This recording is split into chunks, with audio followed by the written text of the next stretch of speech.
Go! Yeah! Round of applause, please! Dakong kalipay ang gibati sa mga lumulupyo sa Barangay Lamanan sa mag-igsuong Congressman Isidro Ungab o kay Konsihal Alberto Ungab kay isa ang ilang barangay nga natagan og daghang mga proyekto labi na sa kadalanan ug sa tulunghaan. Sa gipahigayong seremonya sa ribbon cutting sa bagong dalan sa Sitio Bulan ug sa Sitio Kanakan, Barangay Lamanan, Kalinan District, gipangunahan kini sa atong halandong Congressman Isidro Ungab kauban ni Kapitan Nicanor Pipito ug sa iyang Barangay Council ug lain pang mga bisita.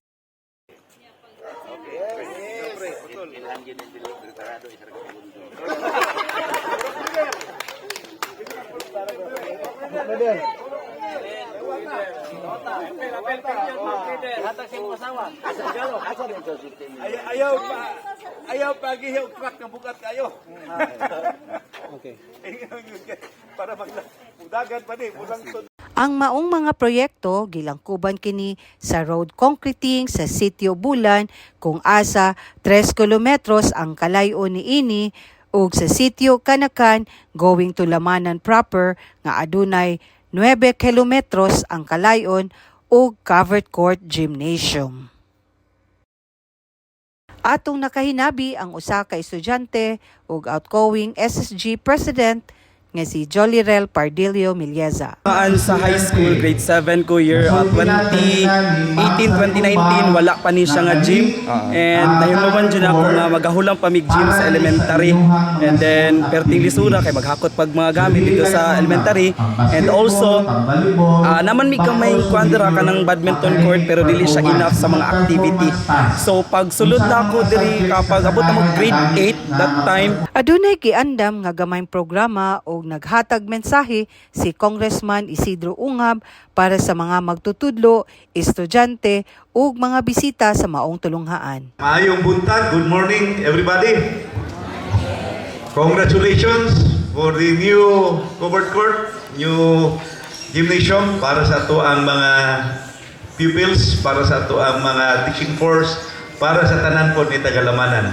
O para sa kasayuran sa tanan, bago lang man ta nag-Dabra, Davao Regional Athletic Association. Kanang sports complex di sa UP nito daw ako na nga project, no? Kung diin Sa laing bahin, gihimo usab ang ribbon cutting and turnover ceremony sa bagong covered court gymnasium sa tulunghaan sa Lamanan National High School o gipangunahan gihapon ni Congressman Ungab o Barangay Captain Nicanor Pipito inubanan sa ilang Public School District Supervisor Sir Nelson Fabiosa ug ang PTA President Sir Lolito Galaw ug ang ilang school principal Ma'am Julieta Sarigumba.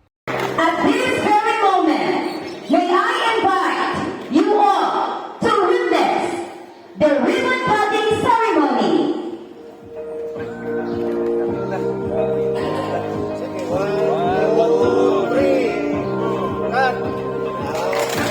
A round of applause, please.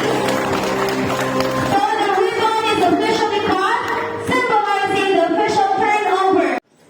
as the representative of the 3rd District of Davao City and having had the initiative of looking for funds on this project, I now formally turn over this multipurpose covered court gymnasium. Si Ma'am Julieta Sarigumba, ang maong school principal sa Lamanan National High School, gibutyag niya ang iyang dakong kalipay nga natagan sila sa maong gym para sa mga estudyante.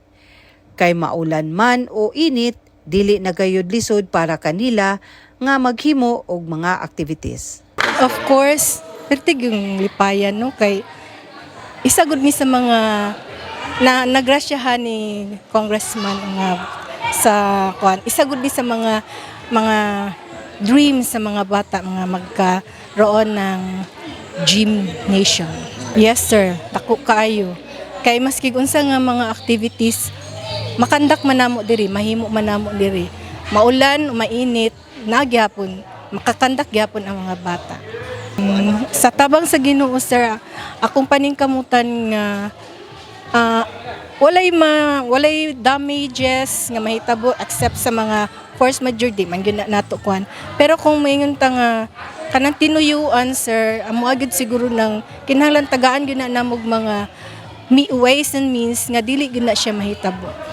Ato usab na hinabi si Congressman Isidro Ungab, matud niya, ang maong mga proyekto nga iyang gihatag sa Barangay Lamanan tungod kini sa iyang pagpaningkamot nga mahatagan og budget ug tungod usab sa iyang igsuon nga si Konsehal Alberto Ungab nga maoy naglihok aron magmalampuson ang ilang mga proyekto. Aniya kita atong gi-inaugurahan ang karsada nato. Kauban nato si Mayor Sara Duterte ug si Mayor Baste nga naningkamot ining mga proyekto ha. So tulo ka kilometro ang road concreting nato sa Sitio Bulan o kining siyam ka kilometro nato sa Sitio Kanakan padong diri sa Lamanan proper. Kani taas-taas na hinon mga project kay gisugdan nato ni atong ako ang pagbalik na isip congressman no. 2019 og taas-taas nga budget nga atong nabutang dinha dako-dako. O kining katapusan kining covered court nga atong gipanangkamutan og tungod sa akong kabisi ang naga-prepare niini si Councilor Abet Ungab kay siya man ang naghimo sa lista nga gi-appeal gyud niyang Barangay Lamanan kaning Lamanan National High School nga covered court nato.